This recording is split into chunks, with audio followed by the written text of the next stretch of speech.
Hello everyone, good morning, नमस्कार। कैसे हैं? आई होप आप सब बहुत बढ़िया होंगे। आपकी तैयारी बहुत ही बेहतरीन चल रही होगी। क्या आप कर रहे हैं सीटेट एग्जाम की तैयारी या फिर किसी भी टीचिंग एग्जाम की तैयारी कर रहे हैं तो आप इजीली हमसे कनेक्ट हो सकते हैं। आज की क्लास में हम डिस्कस करने वाले हैं क्लास नंबर 4 में हमारी प्लेलिस्ट में हिंदी चल रही है। यानी अभी हम हिंदी पेडालॉजी को डिस्कस कर रहे हैं बहुत ही बेहतरीन तरीके से, जिसकी हमने क्लास 1, 2 और 3 दे चुके हैं। और आज की क्लास जो है क्लास नंबर 4 में हम डिस्कस करने वाले हैं भाषा के कुछ पीवाईक्यू क्वेश्चंस के बारे में। यानी ये वो क्वेश्चन है जो हर बार प्रीवियस में रिपीट होते हैं। अगर आप किसी भी सेट को उठा के देखोगे तो ये क्वेश्चन आपको बार बार रिपीट होते मिलेंगे। अगर आप किसी भी टीचिंग एग्जाम की तैयारी कर रहे हो तो इजीली हमसे कनेक्ट हो सकते हो। अगर आप पहली बार आए हैं चैनल पे तो प्लीज लाइक शेयर कर दीजिएगा, ताकि जब भी मैं एक नया वीडियो बनाऊंगा तो आपके पास नोटिफिकेशन आ जाएगा। क्लियर? चलिए, आज कुछ ओवरऑल 13 क्वेश्चन डिस्कस करेंगे जो बहुत ही बेहतरीन है हिंदी पेडोलॉजी के। और वही है कि मैं कितना ही अच्छा पढ़ा लूं, जब तक आप खुद से नोट्स नहीं बनाएंगे तो तैयारी अच्छी नहीं हो सकती ना। तो हो सके तो नोट्स बनाते रहिएगा या फिर स्क्रीनशॉट मारते रहिएगा, और जहां पे भी आपको डाउट लगे आप कमेंट बॉक्स में मुझे कमेंट करिएगा। हम नेक्स्ट वीडियो आपके कमेंट के अकॉर्डिंग ही प्लान करेंगे। 110% क्लियर। चलिए, फर्स्ट क्वेश्चन को पढ़िए और जवाब देने की कोशिश कीजिए कि यहाँ पे क्या बात बोली जा रही। देखो, लिखा हुआ है निम्नलिखित में से कौन सी भाषा की एक विशेषता नहीं है। इन्होंने हमसे नेगेटिव पॉइंट पूछा हुआ है कि कौन सी भाषा की विशेषता नहीं है, वो आपको बताना है। यहाँ पे देखो, लिखा हुआ है भाषा यादृच्छिक है, भाषा स्थिर है, भाषा सांस्कृतिक अनुभवों पर आधारित होती है, भाषा एक अर्जित और सीखा हुआ व्यवहार है। देखो, अब आपको क्या करना है, जब भी आपके माइंड में कोई भी डाउट हो, ऐसा क्वेश्चन आपको ना पता हो, तो आप एलिमिनेट कर दिया करो। जैसे मान लीजिए अगर इस ऑप्शन की बात करी जाए कि भाषा एक अर्जित और सीखा हुआ व्यवहार है, ठीक बात है ना। अर्जित का मतलब एक तो होता है कि हम अपने इन्वायरमेंट में जो चीजें सीखते हैं बिना रूल और रेगुलेशंस के, यानी अपने से बड़ों को देख करके, जो मोर नॉलेजेबल देन अदर, जो हमसे ज्यादा पढ़े लिखे हैं, जो हमसे बड़े हैं, उनको देख के उनका अनुकरण करके जब हम सीखते हैं बिना कोई रूल रेगुलेशन के, तो वो भाषा अर्जन होता है। ठीक है, तो सीखा हुआ व्यवहार है, ठीक, ये तो पॉजिटिव पॉइंट है। भाषा सांस्कृतिक अनुभवों पर आधारित होती है, बिल्कुल सही बात है। हम अपने समाज में किस तरीके से रहते हैं और हमारे समाज के जिस तरीके से लोग करते हैं उनका अनुकरण करके, या फिर यानी समाज में रह के हम बहुत सारी चीजें सीखते हैं। जरूरी नहीं आप स्कूल जो बंदा स्कूल नहीं कभी गया है वो भी तो भाषा जानता है, ऐसा तो नहीं कि उसको भाषा नहीं पता है ना। तो ये सांस्कृतिक परिवेश में भी होती है, ठीक है, ये भी पॉजिटिव पॉइंट है हमारे पास। लिखा हुआ है भाषा यादृच्छिक है। यादृच्छिक का मतलब है भाषा जो है उसका अर्थ, जैसे मान लीजिए कोई शब्द है तो जरूरी नहीं कि वो हमेशा शब्द वही रहेगा, है ना। उसका मीन जो है कभी ना कभी बदलता रहता है ना। तो ये पॉइंट भी ठीक है, लेकिन एक बात यहाँ पे बोली गई कि भाषा स्थिर है। भाई, भाषा स्थिर नहीं है। आप जगह जगह पे जाओगे तो भाषा आपको बदलती मिलेगी ना। आप आज जो है किसी वर्ड का ये मतलब है, तो किसी दूसरे दिन देखोगे कहीं दूसरी जगह पे जाओगे तो उस वर्ड का ही मीन जो है दूसरा होगा, है ना। तो आप ये नहीं कह सकते कि भाषा जो है वो स्थिर है, यानी उसका मीन एक ही नहीं हो सकता, वो बदलती रहती है। अगर आप जगह जगह दूसरी जगह पे जाओगे तो उसका अर्थ डिफरेंट मिलेगा, है ना। तो ये नहीं कह सकते यहाँ पे कि भाषा जो है वो स्थिर है। यही हमारे पास निगेटिव पॉइंट है। और जो सही है, जो गलत है वही सही है, क्योंकि पूछा इन्होंने हमसे गलत था। तो हम जाएंगे बी ऑप्शन के साथ में। क्लियर? चलिए, अब चलते हैं हम क्वेश्चन नंबर 2 पे और समझते हैं कि क्वेश्चन नंबर 2 में क्या बात बोली गई है। बहुत इजी क्वेश्चन, अगर आप थोड़ा सा भी दिमाग लगाओगे यार और मजे मजे में सीखो यार। पढ़ाई करनी है तो हंसी मजाक में कर लो, कोई जरूरत नहीं यहाँ पे आपको सीरियस लेने की। मजे में पढ़ोगे तो मन भी लगेगा। और जहां पे भी डाउट रह जाए तो आप कमेंट कर देना, मैं नेक्स्ट वीडियो आपके कमेंट के अकॉर्डिंग ही प्लान कर लूंगा 110%। चलिए, क्वेश्चन नंबर 2 में इन्होंने बोला है कि किस परिकल्पना में, यानी बोला है किस परिकल्पना में, ये हमारे टाइपिंग मास्टर जो है थोड़ा सा, क्या लिखा हुआ है, किस परिकल्पना में यह सुनिश्चित किया गया है कि विद्यार्थी व्याकरण के नियमों को जाने और उन्हें सचेतन भाव से याद करे। देखो, पहली बात तो अगर मैं बात करूं सीटेट की, अगर मैं बात करूं सीटेट की, तो मैं सच कह रहा हूं कि बेटा भाई आपको ना ग्रामर पढ़ने की बिल्कुल भी नीड नहीं है। यहाँ पे वो ग्रामर आती है, वो मतलब कि जो आपने 6-7 में पढ़ी होगी, इतनी आसान सी, यानी जो संधि है, समाज है, ये बहुत छोटे छोटे क्वेश्चंस आते हैं जो आपने बहुत पहले पढ़े होंगे। अगर आपने थोड़ा सा भी यहाँ पे सेशन में प्रैक्टिस कर ली है तो आपको अलग से ग्रामर पढ़ने की कोई जरूरत नहीं है ना। लेकिन यहाँ पे बोला गया किस परिकल्पना, किस हाइपोथेसिस में ये बताया गया है कि जो है हम व्याकरण के नियमों को गहनता से याद करें, समझें उनको, है ना। तो क्या वो प्राकृतिक अनुक्रम, देखो प्राकृतिक नेचुरल में कोई ऐसे रटाने की बात नहीं करी जाती कि प्रकृति ने कहा है तुम इस चीज को याद कर लो। कभी ऐसे सुना है आपने? कभी भी नहीं ऐसा होगा, है। निवेश परिकल्पना की कोई बात नहीं हो रही यहाँ पे, मनोभावात्मक कोई भावना, फीलिंग्स की कोई बात नहीं हो रही। ये मॉनिटर परिकल्पना में होता है। किसमें होता है? मॉनिटर परिकल्पना में होता है। मतलब व्याकरणिक रूल जो होते हैं उनको याद करने के बारे में हमें बताया जाता है मॉनिटर हाइपोथेसिस में। क्लियर? देखो, इसमें मैं ज्यादा कुछ समझा नहीं सकता, फिलहाल के लिए सारे के सारे ऑफिशियल आंसर की है। जो एकदम सही है वो गलत हो ही नहीं सकता, है ना। चलिए अब हम चलते हैं क्वेश्चन नंबर 3 पे और देखते हैं कि क्वेश्चन नंबर 3 क्या कर रहा है। कभी कभी टेक्निकल प्रॉब्लम यार चलती रहती है, लाइट का इशू रहता है, इस टाइम पे गर्मी बहुत ज्यादा हो रही है तो बार बार जाती है आती है, यही चला लगा रहता है कॉन्टिन्यूअस। चलिए लिखा हुआ है समग्र भाषा पद्धति का विचार, यानी समग्र भाषा, देखो हम लैंग्वेज को ही डिस्कस कर रहे हैं, हमारा चैप्टर ही भाषा चल रहा है तो हम भाषा के बारे में ही पढ़ रहे हैं, है ना। देखो लिखा हुआ है समग्र भाषा पद्धति का विचार किसके संबंध में प्रतिक्रिया स्वरूप सामने आया। देखो यहाँ पे क्या टॉप डाउन अप्रोच हो रही है, बॉटम अप पठन सिद्धांत है, या मूर्त से अमूर्त। देखो यहाँ पे कोई लैंग्वेज मतलब कि पढ़ने लिखने की बात नहीं हो रही, तो मूर्त और अमूर्त या ज्ञात अज्ञात के साथ नहीं जा सकते। यहाँ पे एक बात याद है ना कि टॉप डाउन क्या होता है, जब हम क्या करते हैं ऊपर से नीचे की ओर आते हैं, मतलब पहले बड़ी चीज को सीखते हैं फिर छोटी छोटी चीज को सीखते चले जाते हैं, तो वो टॉप डाउन अप्रोच होती है। बॉटम अप का मतलब होता है पहले आप छोटी छोटी चीजों को समझते हो फिर धीरे धीरे उसका लेवल बढ़ाते हुए चले जाते हो, तो वो बॉटम अप अप्रोच होती है। जैसे मान लीजिए आपने कोई किताब कोई कहानी पढ़ी, उसके छोटे छोटे पॉइंट को आपने समझा, देन उसके बाद में आपने क्या किया है उनके जो है क्वेश्चंस बना दिए, यानी उसका टाइटल निकाल दिया। जो भी आप कुछ भी प्लान कर रहे हो, पहले अगर आप छोटी चीज सीख रहे हो तो वो बॉटम अप अप्रोच है। अगर आपने कोई बड़ी चीज सीखी है फिर उससे छोटी छोटी चीज उसके अंदर सीखते हुए जा रहे हो तो वो क्या है टॉप डाउन है।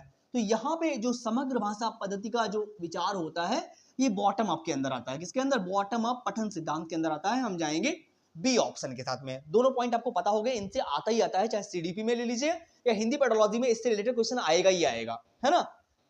चलिए ऐसे देखिए कोई पैराग्राफ दिया होगा और आपसे कहेगा इसमें जो है बच्चा जो है कभी कभी इन पॉइंट्स को पढ़ रहा है फिर बाद में कहानी बना रहा है, तो आपको ऐसे बताना पड़ेगा। वहां पे समझ जाना तुरंत कि जब कोई छोटी चीज से बड़ी चीज बन रही है तो वो क्या है बॉटम अप है, अगर कोई बड़ी चीज से छोटी छोटी चीजों पर आ रहे हो तो वो टॉप डाउन अप्रोच है। चलिए अब चलते हैं क्वेश्चन नंबर 4 पे और समझते हैं कि क्वेश्चन नंबर 4 में क्या बात बोली जा रही है। देखो यहां पे क्या बोला गया है, लिखा हुआ है क्लास 6 की शिक्षिका, यानी एक टीचर है, क्लास 6 की टीचर है, उसके बारे में बात हो रही है। यहाँ पे क्या बात हो रही है, क्लास 6 की शिक्षिका विद्यार्थियों को भाषा के कुछ वाक्यांश देती है, यानी टीचर जो है वो विद्यार्थियों को भाषा के कुछ वाक्यांश यानी सेंटेंसेस देती है ना। जैसे कि मैं ठीक हूं, मेरे अनुसार, क्या मामला है इत्यादि। ये छोटे छोटे सेंटेंस दिए हैं, किसी टीचर ने दिए हुए, क्लास 6 की टीचर है। तो यहाँ पे क्या सिखाने की कोशिश कर रही है, लिखा हुआ है आपके अनुसार वह कक्षा में कौन सा उपागम अपनाती है, ये बात आपसे बोली जा रही है। चलिए बताइएगा, लिखा हुआ है क्या वो संप्रेषणात्मक उपागम है, संदर्भ में व्याकरण है, या फिर संरचनात्मक उपागम है, या कोश विषयक उपागम है। देखो यहाँ पे एकदम इजीली बात बोली गई है कि क्या टीचर क्या कर रही है, कोई संप्रेषणात्मक या है या संदर्भ में व्याकरण। देखो संदर्भ में व्याकरण नहीं सिखा रही टीचर, जो है छोटे छोटे सेंटेंस सिखा रही है। संरचनात्मक उपागम की नहीं बात हो, देखो यहाँ पे टीचर जो है करती क्या है, बच्चों के अंदर शब्दकोश डाल रही है कि बच्चा जो है पहले शब्द को जाने, तो एटलीस्ट छोटे छोटे वर्डों को जानेगा, शब्दों को जानेगा तो बड़े बड़े सेंटेंस बनाना सीख जाएगा। तो यहाँ पे टीचर जो है बच्चों को शब्दकोश के बारे में बता रही है, ठीक है। तो ना तो संप्रेषण, तो हमारे पास कोश विषयक उपागम यानी शब्दकोश के बारे में टीचर बच्चों को सिखाने की कोशिश कर रही है कि पहले छोटे सेंटेंस सीखेगा बच्चा, फिर धीरे धीरे अपना लेवल बढ़ाते हुए बड़े बड़े सेंटेंसेस को सीख जाएगा। क्लियर। चलिए अब चलते हैं क्वेश्चन नंबर 5 पे। स्क्रीनशॉट मारते रहिएगा हो सके तो, ताकि तैयारी अच्छी हो जाएगी और एक टाइम के बाद आप रिवाइज भी कर पाओगे, क्योंकि कितना ही अच्छा पढ़ लो और एक टाइम के बाद रिवीजन तो पेपर से पहले करना ही पड़ता है, नोटिफिकेशन तो आ ही जाएगा, आप अपनी तैयारी को अच्छी रखिएगा केवल, है ना। चलिए लिखा हुआ है वह प्रश्न जो शिक्षार्थियों को पठन सामग्री को पढ़ने, यानी ऐसा कौन सा इनमें से प्रश्न है या ऐसा कौन सा ऑप्शन है जो शिक्षार्थियों को पठन सामग्री को पढ़ने जैसे दिए गए निवेश से आगे जाने में समर्थ बनाते हैं, उसे क्या कहते हैं। यानी तथ्य से आगे जाकर जब आप सोचते हो, यानी कोई पॉइंट ऑफ व्यू दिया गया है उसके आगे जाकर उसके बारे में और सोच रहे हो, तो उसमें यहाँ पे कौन सा किसके बारे में बात हो रही है बताया जा रहा है। क्या वो निष्कर्ष निकालने से, देखो निष्कर्ष निकालना नहीं होता जब आप किसी तथ्य के आगे भी जाके सोचते हो, है। संकल्पनात्मक की नहीं बात हो रही, रचनात्मक की नहीं, दूसरे के स्थान पर स्वयं को रखने से जुड़े प्रश्न, ये एकदम सही है, क्योंकि यहीं पर एक ऐसा है जहां पे हम तथ्य से आगे जा रहे हैं, है ना। क्योंकि दूसरे के स्थान पर स्वयं को रखने से जुड़े हुए प्रश्नों को रखोगे ना, जब कोई बड़ा होता है तो सोचते हैं कि मैं भी इससे ऐसा बनूंगा, छोटे छोटे एग्जांपल्स के थ्रू, है ना। तो हम जाएंगे सी ऑप्शन के साथ में। क्लियर। चलिए अब चलते हैं क्वेश्चन नंबर 6 पे।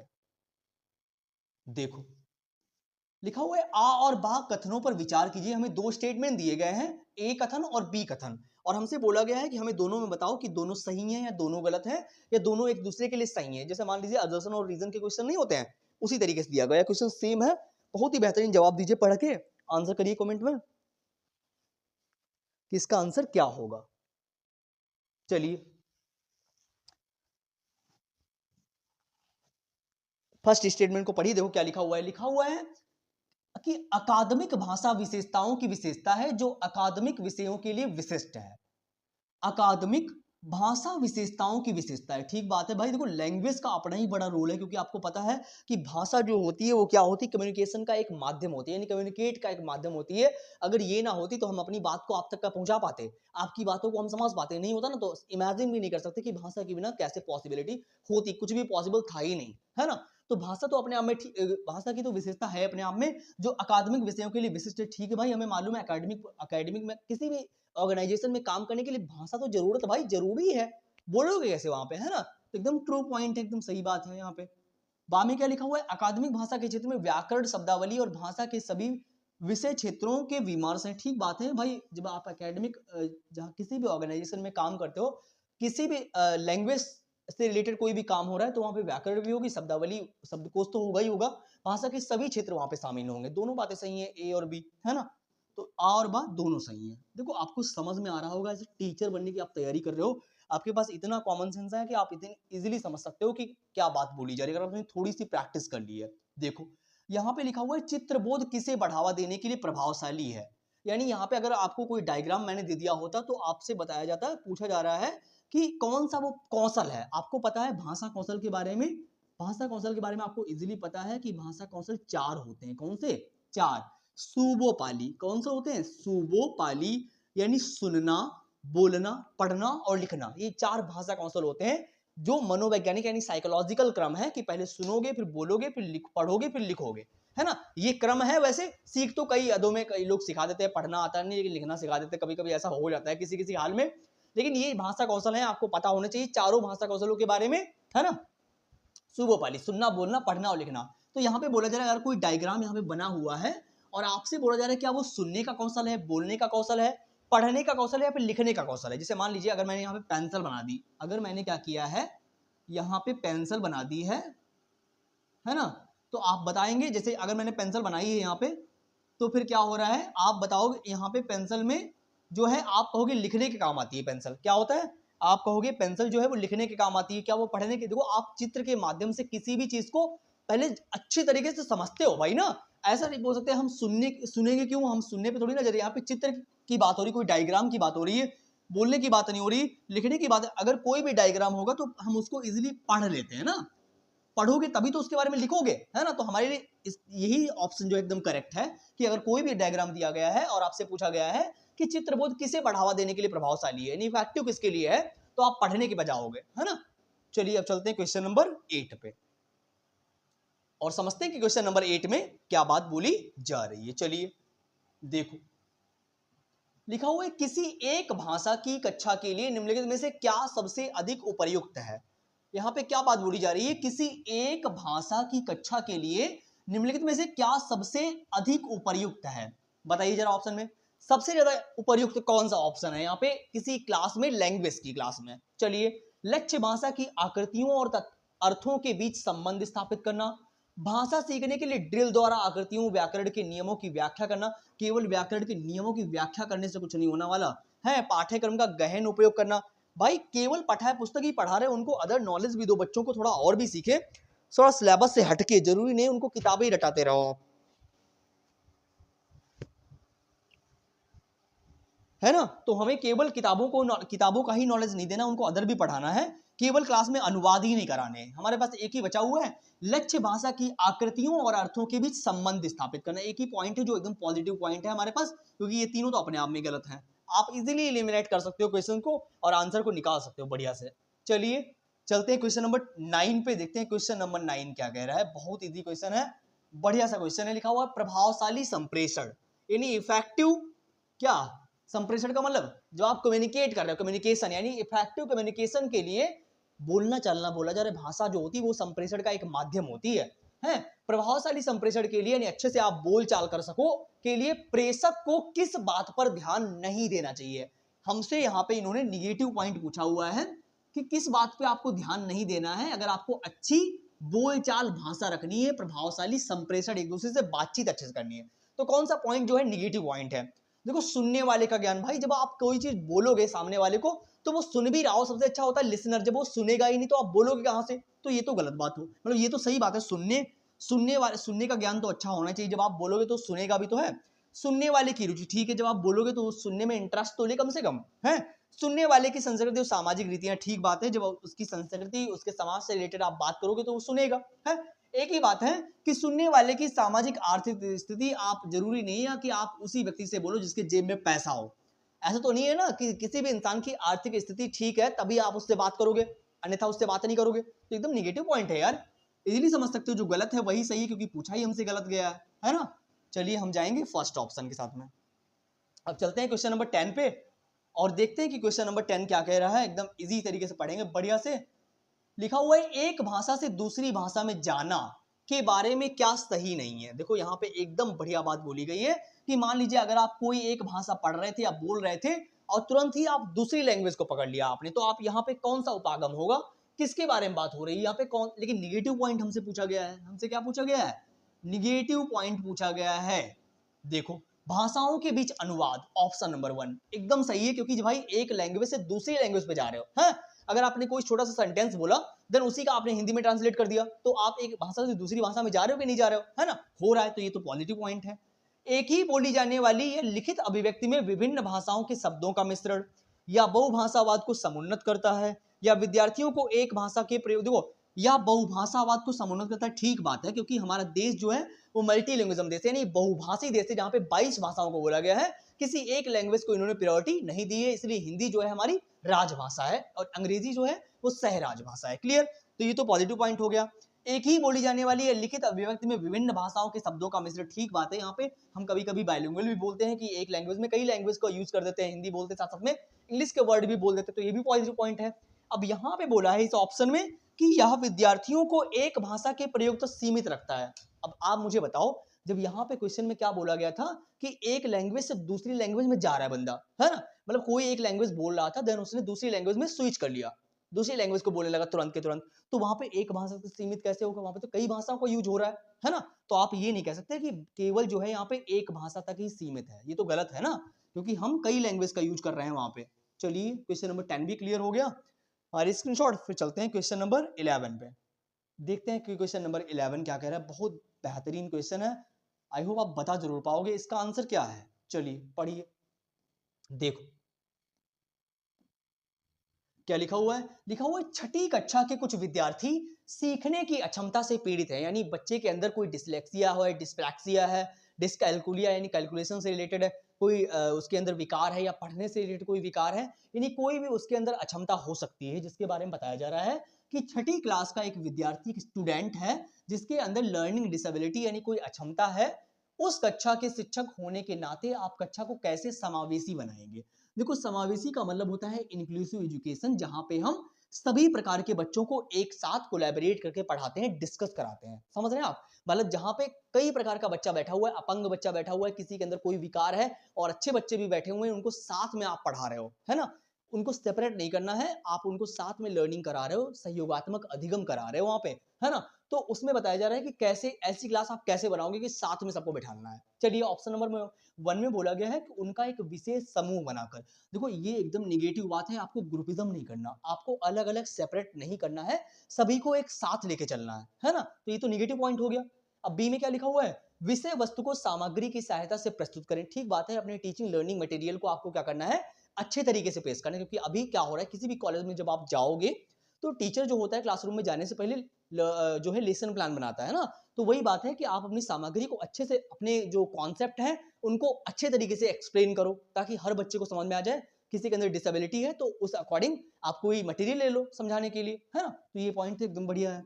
लिखा हुआ है उन्हें कक्षा के अन्य सभी विद्यार्थियों के साथ मिलाकर, एकदम बढ़िया बात है, यहाँ पे मैंने अभी बताया आपको कि डिस्कस जो है, कोलैबोरेट कराए, आपस में सहयोग कराए, लर्निंग जो होगी अच्छी होगी, बच्चा यहाँ पे एक्टिव है और हम डिस्कस कर रहे हैं चाइल्ड डेवलपमेंट हो, चाहे हिंदी हो, पेडागोजी हो, जहां पे बच्चा एक्टिव हो, आप उन ऑप्शंस के साथ में जाइए, कभी भी गड़बड़ हो ही नहीं सकता, है ना। चलिए उन्हें कक्षा की जिम्मेदारियों में शामिल करके, ठीक है, उन्हें अवसर प्रदान करिए, आप उन्हें अवसर तो दीजिए अपनी बात कहने का, ताकि वो अपना पॉइंट ऑफ व्यू रख सकें, है ना। तो यहाँ पे तीनों में आपको दिख रहा होगा बच्चा एक्टिव है, बी सी डी, तीनों में बच्चा एक्टिव है, तो बी सी डी कहाँ पे है, बी सी और डी। अब कुछ लोगों को बोलेंगे BCD तो यहाँ पे भी है? तो ये 23 में जब आया था तब बताया गया था दोनों ऑप्शन ऑफिशियल आंसर की में दोनों को ही सही मान लिया गया था, है ना? तो BCD यहाँ पे भी था और BCD यहाँ पे भी था, तो दोनों को ही सही मान लिया गया था। फिलहाल के लिए आपके सामने आए तो आप पढ़ के आंसर दीजिएगा। ये सेट में दिया गया था तो वहां पे दोनों ऑफिशियल आंसर की में दोनों ऑप्शंस को एकदम करेक्ट मान लिया गया क्योंकि गलती से प्रिंट हो गया होगा, है ना? मेरे से नहीं, ये ऑफिशियल आंसर की पेपर में भी ये सेम ऐसे ही आया है।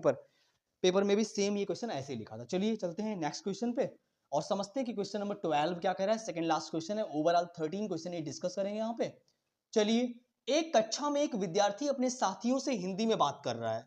क्या बोला जा रहा है यहाँ पे? बात कर रही है। कक्षा में एक विद्यार्थी, एक स्टूडेंट है जो हिंदी में बात कर रही है अपने साथियों से। अपने जो साथी हैं, उनकी सहेलियां जो हैं, वो अपने हिंदी में बात कर रहे थे। जब उसके शिक्षक ने बुलाया तो उसने तुरंत उन्हें अंग्रेजी में अपनी प्रतिक्रिया व्यक्त की। मतलब जैसे आपस में दो दोस्त बात कर रहे हैं कि यार भाई कल कहाँ गया था, कल तूने क्या खाया, क्या नहीं किया। जैसे सर ने बोला कि नाम लिया जैसे उसका, तो उसने कहा यस सर, मतलब तुरंत अपनी बात को इंग्लिश में ट्रांसलेट कर दिया, मतलब इंग्लिश में स्विच कर दिया, एक लैंग्वेज से दूसरी लैंग्वेज को तुरंत पकड़ लिया। तो ये होता है कोड स्विचिंग। मतलब जब आप क्या करते हैं, किसी एक लैंग्वेज में बात कर रहे होते हैं और तुरंत आप दूसरी लैंग्वेज पे स्विच कर जाते हैं एकदम से, है ना? तो वो होता है कोड स्विचिंग। क्या होता है? कोड स्विचिंग होता है। क्लियर?